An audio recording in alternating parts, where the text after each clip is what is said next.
So when it comes to Juneteenth, what does it mean to you?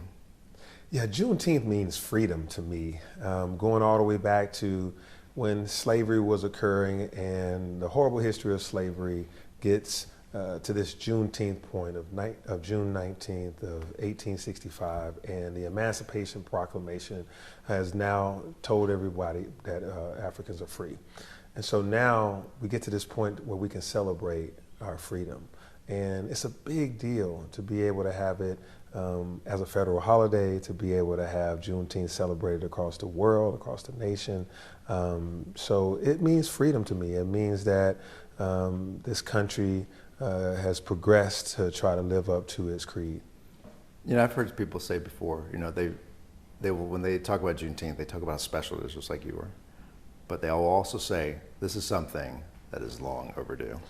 Oh, absolutely. Juneteenth has been long overdue for us to celebrate it. You know, it started being celebrated in Texas, and now across the nation it's being celebrated here in Atlanta. You know, when I was growing up, we didn't really celebrate Juneteenth, didn't have it as a federal holiday, obviously, but now this is something that we celebrate and we remember and we reflect with parades and festivals here at City Hall. We have, it's a holiday here as well.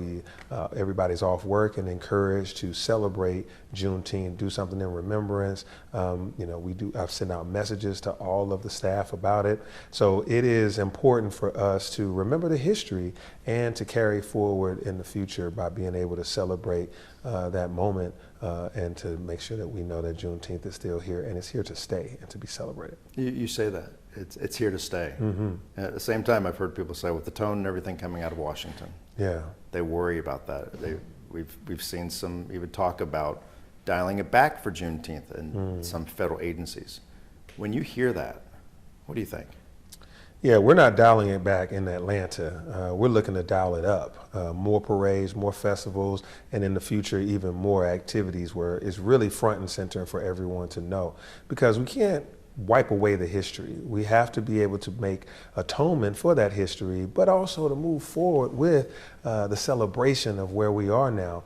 And I know across the country, particularly in Washington right now, the tone has changed and individuals are trying to wipe out some of these things that we do to celebrate our diversity and to celebrate where we've come from and almost to eliminate some of these things. But that's not, we can't do that. We shouldn't stand for anyone erasing anyone's history, whether you're a big leader, a president, a senator, or anybody. You can't wipe out the history of a people. You can't forget the past because you're going to be doomed to repeat it if you forget it, and no one wants that past to ever come back. So Juneteenth is to be celebrated, it's to be remembered, and it's certainly never to be forgotten.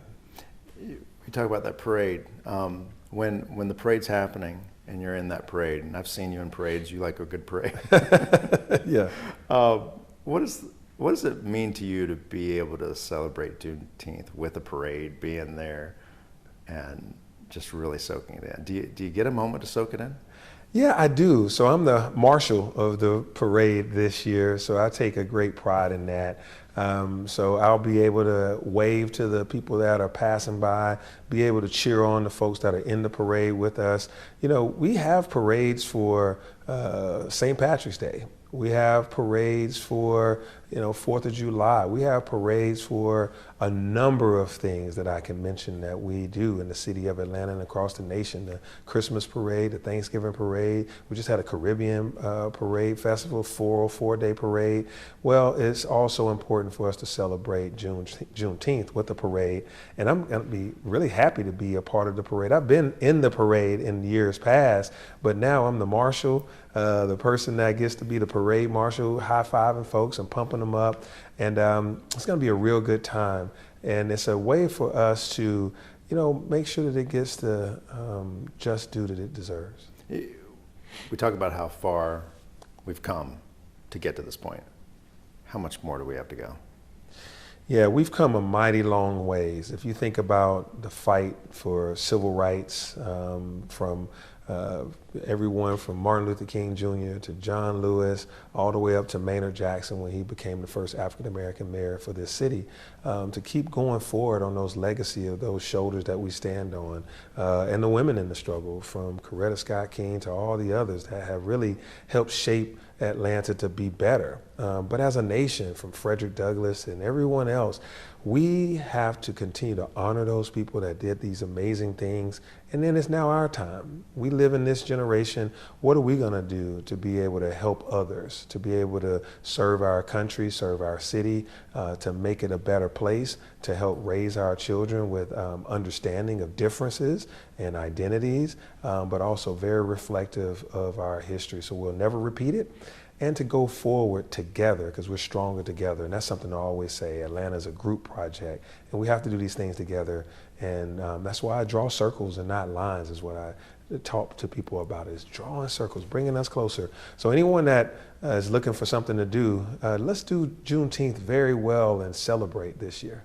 You, I know growing up you looked up to Andrew Young. Yeah. And I see the book over there, Yeah. which reminded me of it. How much pressure do you feel to really, I don't know if get it right is the word, or really live up to that legacy? Yeah, it's a big legacy to live up to. I wanted to be mayor since I was 16 years old when Andrew Young was the mayor of Atlanta. So as long as I can remember, I was looking up to him. And now I get to see him all the time. We have each other's phone number. We talk about things. He's extremely supportive and knowledgeable. He's got wisdom. His reach and influence is all over the world. So he's given me big shoes to fill. And I take it with a badge of honor to even be able to serve in the same office that he served in. He's an amazing leader, somebody that really embodies servant leadership and unity. And so I think that when we talk about Juneteenth, you really are talking about the continuation of great leadership like Ambassador Andrew Young, who was a mayor, a congressman, and a civil rights leader. The importance of Juneteenth to Atlanta. Yeah. How important do you think it is to the city? Yeah, Juneteenth is important to the nation, and therefore it must be important to Atlanta, the cradle of the civil rights movement, this place that holds so much of Black excellence, Black history, the historically Black colleges and universities. The largest concentration of Black students in the nation are right here in the city of Atlanta. The minority businesses that have really created the economic engine of our African-American families to be so successful here. The history of America actually passes through Atlanta when you think about honoring Dr. King and John Lewis. These individuals served and served and gave their life and time in the city of Atlanta. So much of Juneteenth is about how we overcome. And Atlanta is instrumental in how things have gotten better, from our rights to our freedoms, to our economic opportunities, to everything in between. Our families are better because Atlanta has a history of standing on the shoulders of giants, and those giants are my heroes. What else you want to say? Happy Juneteenth, everybody. You were funny.